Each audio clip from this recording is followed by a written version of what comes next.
नमस्कार साथियों, कैसे हैं आप सब। उम्मीद करता हूँ मस्त होंगे, स्वस्थ होंगे और पढ़ाई में बिल्कुल व्यस्त होंगे। तो जैसा कि आप लोगों को एनसीईआरटी और बिहार बोर्ड की जो आपको सिलेबस दे रखा है क्लास 10th का, उसी से हमने आपको आज हिस्ट्री का पोर्शन करा रहा हूँ। 1 लीनियर क्वेश्चन है और इसी तरह से आपको डेली का डेली वीडियो मिलेगा और इससे बाहर एक भी क्वेश्चन आपका बिल्कुल नहीं जाने वाला है, अगर सिलेबस के अकॉर्डिंग रहा तो। ठीक है, तो समय न वेस्ट करते हुए क्वेश्चन पर ध्यान देते हैं। कुछ क्वेश्चन कर लेते हैं। आप लोग को इसी तरह 2-3 वीडियो करके दे दूंगा पूरा का पूरा बिल्कुल। ठीक है, चलिए देखिए, यूरोप का मरीज किसे कहा जाता है। तो यूरोप का मरीज किसे कहा जाता है भैया, तो यूरोप का मरीज कहा जाता है तुर्की को। किसको कहा जाता है, तो तुर्की को कहा जाता है। यंग यूरोप का संस्थापक कौन था, तो यंग यूरोप का संस्थापक ज्यूसेप मेत्सिनी था। कौन था, तो ज्यूसेप मेत्सिनी था। मेजनी का संबंध किस संगठन से था, तो मेजनी का संबंध आपका कार्बोनरी संगठन से था। ये 1 लीनियर क्वेश्चन है लेकिन बहुत ही छाटा हुआ प्रश्न है। विलियम प्रथम कहाँ का शासक था, तो विलियम प्रथम प्रसा का शासक था। ठीक है ना, विलियम प्रथम प्रसा का शासन था। अब देखिए नेक्स्ट क्वेश्चन देखिएगा। नेक्स्ट क्वेश्चन कह रहा है कि यूरोपीय सभ्यता का पालन किस देश को कहा जाता है, ग्रीस। ठीक है, यूरोपीय सभ्यता का पालन किस देश को कहा जाता है, तो ग्रीस को। नेक्स्ट क्वेश्चन रहा कि हंगरी की भाषा क्या है। हंगरी का भाषा है मैग्यार। क्या है, मैग्यार। यंग इटली का संस्थापक कौन था, तो मेजनी। कौन था भैया, तो मेजनी। नेक्स्ट क्वेश्चन देखिएगा, किसने कहा था फ्रांस जब छींकता है तो बाकी यूरोप को सर्दी जुकाम हो जाता है। ये कथन स्टेटमेंट याद रखिएगा, मेटरनिक। कौन कहा था भैया, मेटरनिक ने। जोल्बेरिन की स्थापना किस राज्य ने की, जोल्बेरिन की स्थापना प्रसा ने की थी। जर्मनी का एकीकरण कब पूरा हुआ, तो 1871 ईस्वी में। ठीक है ना। नेक्स्ट क्वेश्चन देखिएगा, लाल कुर्ती आंदोलन का गठन किसने किया था। अब ये बड़ी ही इम्पोर्टेंट क्वेश्चन है, बहुत बार पूछ चुका है कि लाल कुर्ती आंदोलन का गठन किसने किया था, तो अब्दुल गफ्फार खान। ठीक है ना। नेक्स्ट क्वेश्चन रहा कि गैरीबाल्डी पेशे से क्या था, नाविक। गैरीबाल्डी पेशे से क्या था भैया, तो बिल्कुल नाविक था, बोट से। ठीक है। जर्मन राइन राज्य का निर्माण किसने किया था, तो नेपोलियन बोनापार्ट ने। ठीक है, अब जानते भी हो कि नेपोलियन बोनापार्ट के समय से ही क्या शासन सुधर चुकी थी। अगला क्वेश्चन देखिएगा, चार्टिस्ट आंदोलन कहाँ हुआ था, तो चार्टिस्ट आंदोलन इंग्लैंड में हुआ था। कहाँ पर, इंग्लैंड में। यूरोपवासियों के लिए किस देश का साहित्य एवं विज्ञान प्रेरणा का स्रोत रहा, यूनान का। कहाँ का, यूनान का। ठीक है। नेपोलियन कोड में कुल कितने कोड थे, नेपोलियन कोड में कुल कितने कोड थे, तो 5 थे। कितने, 5। नेक्स्ट क्वेश्चन देखिएगा कि नेपोलियन संहिता किस वर्ष लागू की थी, तो 1804 में। नेक्स्ट क्वेश्चन देखिएगा, फ्रांस में किस वंश की स्थापना वियना कांग्रेस द्वारा की गई थी, बुर्बो वंश। किसके द्वारा, तो बुर्बो वंश के द्वारा। ठीक है ना। कार्बोनरी की स्थापना किस वर्ष हुई थी, तो कार्बोनरी की स्थापना हुई थी 1810। ठीक है। नेक्स्ट क्वेश्चन देखिएगा, यूनान के स्वतंत्रता संग्राम में किसकी पराजय हुई थी, तो यूनान के स्वतंत्रता संग्राम में तुर्कियों की पराजय हुई थी, तुर्कियों की। फ्रांसीसी उपनिवेशों से अंतिम रूप से दास प्रथा का उन्मूलन कब किया गया था, तो 1848 में। फिर नेक्स्ट क्वेश्चन देखेंगे 22। देख रहे हैं ना, बहुत जल्द फास्ट लोग कर रहे हैं ताकि आप लोग का समय बचे। ठीक है ना मेरे भाई, बस मकसद मेरा ये है कि आपका समय ज़्यादा से ज़्यादा बचे। अब देखिए कह रहा है कि नेपोलियन बोनापार्ट ने स्वयं को फ्रांस का सम्राट किस वर्ष घोषित किया था?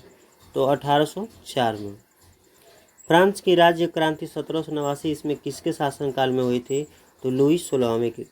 ठीक है। निम्नलिखित में से किस तिथि को फ्रांस में राष्ट्रीय दिवस के रूप में मनाया जाता है? तो 14 जुलाई को। नेक्स्ट क्वेश्चन देखिएगा, समानता, स्वतंत्रता एवं बंधुत्व का नारा किस क्रांति से संबंधित हुई? तो फ्रांस की राज्य क्रांति से। ठीक है, थोड़ा इसको देख लीजिएगा क्योंकि हमारे संविधान से भी रिलेटेड है। ठीक है ना, इसलिए बार बार पूछता रहता है कि फ्रांसीसी समाज के संदर्भ में टैले एवं टीथे का संबंध से है। कहाँ से संबंध है? तो भूमि कर एवं धार्मिक कर से है। ठीक है। जर्मनी ने इटली और जापान के साथ त्रिपक्षीय संधि पर हस्ताक्षर कब किए? सितंबर 1940 में। कब किए थे? सितंबर 1940 में। अब इंडोनेशिया किसका उपनिवेश था? तो डच का। किसका? डच का। ठीक है। अगला क्वेश्चन देखेंगे, किस देश की संसद विश्व की सबसे प्राचीन संसद है? तो सबसे पुरानी संसद आइसलैंड में द एल्थिंग नाम की थी। आइसलैंड की सबसे पुरानी संसद है जिसका नाम द एल्थिंग है। ठीक है। फ्रैंकफर्ट की संधि किसके मध्य हुई थी? रूस एवं जर्मनी के मध्य में हुई थी। फ्रैंकफर्ट की संधि किसके मध्य में हुई थी भैया? तो रूस एवं जर्मनी के।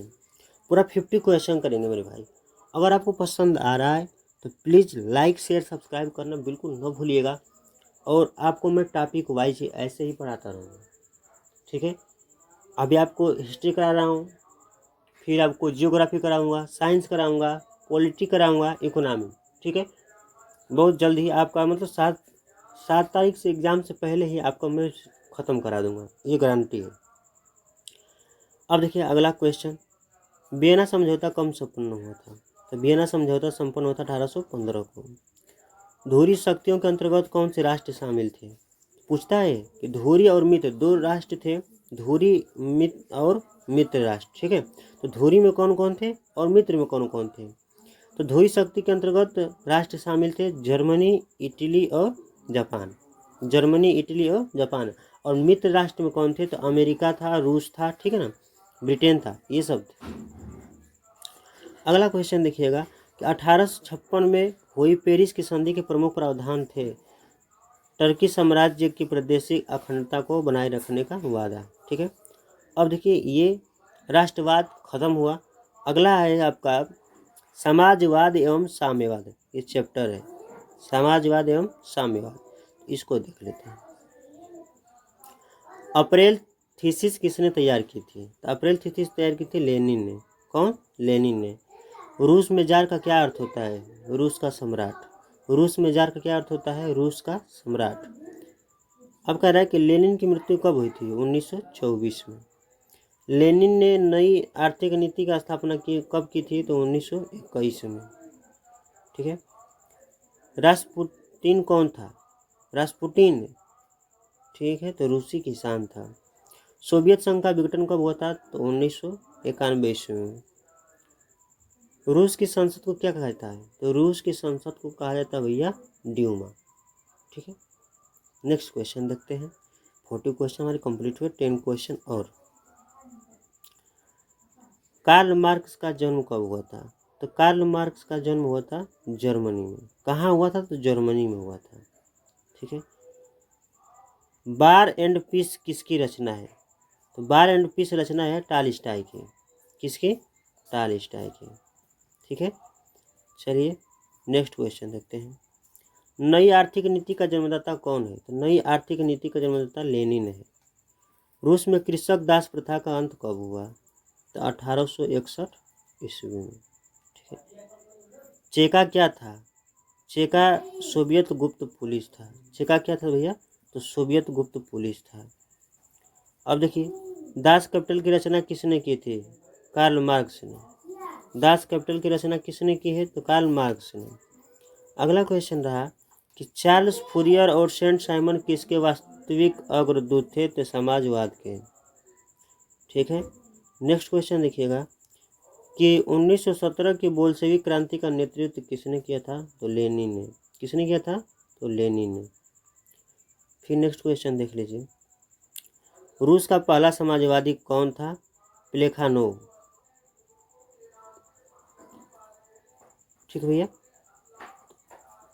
तो हमने कहा कि लाल सेना का गठन किसने किया था? तो स्टालिन ने। लाल कुर्ती और लाल सेना, ये बार बार पूछता रहता है, इसलिए आप इसे देख लीजिएगा। हमने 50 क्वेश्चन कराने का एस्टिमेट तैयार किया था, करा दिया। और बहुत सारे क्वेश्चन देख रहे हैं आप, जैसे कि अब 50-50 रोज 10 मिनट का वीडियो आएगा और इसमें 50-50 क्वेश्चन करके मतलब आपको बहुत सारे क्वेश्चन हम करा देंगे।